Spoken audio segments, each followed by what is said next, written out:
په خوست او کونړ کومو میرمنو برید کړی دی؟ طالبان باید د دې ښځو په مقابل او ضد باندې څه وکړي؟ پیلوټان یې له کومه کړي چې بیرته په پاکستان برید وکړي؟ او د دې ترڅنګ ډیر نور مهم خبرونه هم در سره شریکوم، نو ضرور ویډیو تر اخره وګورئ.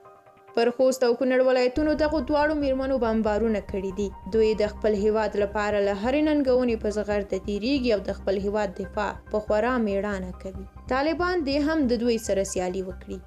د دوی په ضد دي د افغانو نجونو پر مخ د هغوی ښوونځي پرانیزي. افغانې میرمنې ځمکنۍ ملایکې دي، تر دوی یې وړتیا بیخي ډیره ده. که چیرې پرې پام وشي او خپل حقونه یې ورکړل شي، باور لرم یوه ورځ به ورته ټوله نړۍ ګوته په غاښ شي. طالبه همدا به کثیف پنجاب ته غاښ ماتونکی ځواب وي. راځه دا میړانه وکړه او د نجونو د ښوونځیو دروازې د تل لپاره پرانیزه. ډګروال قاسم قایم د کورنیو چارو وزارت افسر و. طالبانو دندې ته ورغوښتی و. 2 اونۍ دندې ته ورغلی و، 3 اونۍ ورک شو. پرون د شهید مړی کورنۍ ته وسپارل شو. د طالب په عهد باور نشته. پیغمبر صلی الله علیه وسلم وایي چې څوک چې عهد نه لري هغه دین نه لري. جنرال دوستم تیر ماښام په ترکیه کې یوې غونډې ته وویل چې د کوچني اختر نه وروسته د طالبانو پر ضد جګړه پیل کوي. هغه وویل له کوچني اختر وروسته یو ځل بیا د لیلي د دښتې میدان تکراروم. دا ځل مې شاید د ژوند اخیري جګړه وي، مګر که مړ هم شم نور په کور نه کینم.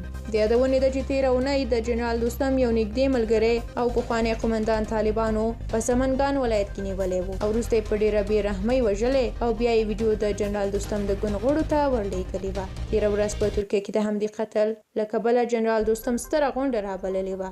پاکستاني رسنۍ بیا څه وایي؟ پاکستاني رسنۍ وایي د پاکستان په پارلمان کې د افغانستان ویاند محسن داور د لوی افغانستان بچی ډیرو په کور دننه پنجابیانو ته یې بلا ور وګرځه. په کندهار کې نخي او پشمي فابریکې بیا پیلېږي. یو مهال په دې فابریکو کې نږدې 10,000 کسانو کار کوه، خو له تېرو 1400 کلونو راهیسې یې دروازې تړل شوې دي. دفاع وزارت د طالبانو دفاع وزارت وایي پر خوست او کونړ د پاکستان پرونی بمبارۍ غیر انساني او ظالمانه عمل و. د دغه وزارت ویان عنایت الله خوارزمي نن رسنیو ته په لیکلي غږیز پیغام کې وویل د دوی وزارت دا حملې غندي او د په وینا هیڅ هیواد باید دوی مقابل اقدام ته مجبور نه کړي. افغان چارواکو د شنبې په ورځ دا وکړه چې د پاکستان جیټ الوتکې د خوست او کونړ پر ځینو برخو حملې کړي دي. په دغو پیښو کې د مرګ ژوبلې په اړه ضد و نقیض راپورونه ورکړل شوي دي. په همدې حال کې د پاکستان د بهرنیو چارو وزارت د طالبانو له حکومته غوښتنه وکړه چې د سرحدي سیمو امن خوندي کړي. دغه وزارت په یوه اعلامیه کې دغه راز ادعا کړې ده چې ممنوعه تروریستي ډلې له دې جملې تحریک طالبان پاکستان د افغانستان له خاورې په استفادې د پاکستان پر امنیتي پوستو خپلو حملو ته دوام ورکوي. خدای دې ورته نوره هم وسه ورکړي چې پاکستان تباه او برباد شي. له تاسو مننه کوم چې ویډیو مو ولیدله. تاسو هم په دغه اړه خپل نظریات کومنټ کې ولیکئ. سوله افغان د نور ویډیوګانو لپاره مه هیروئ.